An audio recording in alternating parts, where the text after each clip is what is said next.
इंसान जिसमें इंसानियत ना हो। एक बार एक बहुत खूबसूरत जंगल हुआ करता था। उस जंगल का राजा एक शेर था। वो जंगल के हर जानवर को अपने बच्चों की तरह ही देखता था और इसी तरह सभी जानवर एक साथ मिलजुल कर रहते थे। एक दिन एक हाथी पेड़ से फल तोड़कर खा रही थी और अचानक उसे चक्कर आ गए और वो गिर गई। उसे गिरा हुआ देखकर जंगल के कुछ हाथी वहाँ आ गए और वो उससे उस जंगल के वैद्य के पास ले गए। बंदर वैद्य ने उसे कुछ देर देखा और कहा, इसे कुछ नहीं हुआ है, परेशानी की कोई बात नहीं है, ये माँ बनने वाली है। ये खुशखबरी सुनकर जंगल के सभी जानवर खुशी मनाने लगे। गधे ने हाथी से कहा, अरे वाह, अब बस आराम करना और मेरी तरह भारी चीजें मत उठाना। हिरन ने भी कहा, तुम मेरी तरह कूदा मत करो, आराम से चलो। मंत्री लोमनी ने कहा, मेरी तरह जो मिले वो मत खाना, अच्छा खाना खाओ। कौवे ने कहा, तुम्हें अगर कुछ भी चाहिए तो मुझे आवाज दे देना। ये सब सुनकर राजा ने कहा, हमारे हाथी मित्र की अब हम सबको ही मिलकर देखभाल करनी चाहिए। जंगल के सभी जानवरों का ये स्नेह उसकी तरफ देखकर हाथी को बहुत खुशी हुई। हर कोई उसका ख्याल रखने लगा। उसके पेट से वो बच्चा भी सब देखता था और खुश होता था।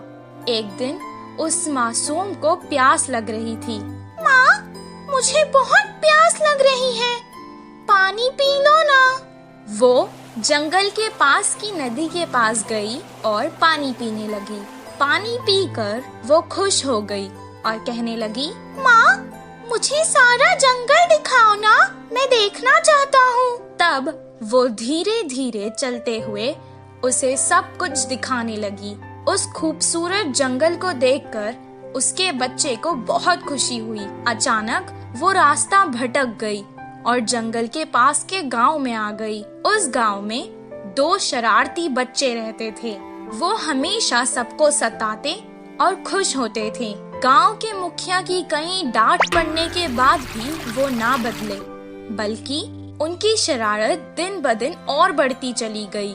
कुछ दिन बाद उन्होंने सोचा कि पटाखों के साथ कुछ शरारत करते हैं। तब उन्होंने वो पटाखे एक अनानास में भर डाले और रख दिए। तभी वहाँ से वो हाथी जा रही थी। पटाखों से भरा अनानास उन्होंने उस बेचारे हाथी को खिला दिया। वो खाते ही अचानक हाथी के मुंह में वो अनानास फट गया और उस बेचारे हाथी का मुंह बुरी तरह से जख्मी हो गया। वो बेचारी तड़पती हुई यहाँ वहाँ भागने लगी, लेकिन उसे ऐसे देखकर उन दोनों शरारती बच्चों को बहुत मजा आने लगा। वो भागते भागते वापस जंगल आ गई और अपने मित्रों को सारा हाल सुनाने लगी। वो सब एक जगह जमा होकर बहुत दुखी हो गए। उसे सुनकर बंदर ने कहा, ये बहुत गंभीर समस्या है, इसका इलाज मेरे पास नहीं है। कुछ देर बाद हाथी का बच्चा माँ से कहने लगा, माँ, काफी देर हो चुकी है, मुझे भूख लग रही है, कुछ खाने को दो ना। बेचारी मुंह जख्मी होने के कारण ना खुद कुछ खा पा रही थी और ना अपने भूखे बच्चे को कुछ खिला पा रही थी। वो वापस नदी में गई और पानी से ही अपने बच्चे की भूख मिटाना चाहती थी। कुछ देर पानी पीने के बाद उसने अपने मासूम बच्चे से रोते हुए कहा, बेटा, मुझे माफ कर देना, मैं तुम्हें इस जालिम दुनिया में नहीं आने दूंगी। इतना कहकर उसने अपनी जान दे दी। हाथी की मृत्यु देखकर जंगल के सभी जानवर दुखी हो गए और उस घटना के बाद कभी कोई उस जंगल से बाहर नहीं गया। इस कहानी से हमें ये शिक्षा मिलती है कि जिस इंसान में इंसानियत ना हो वो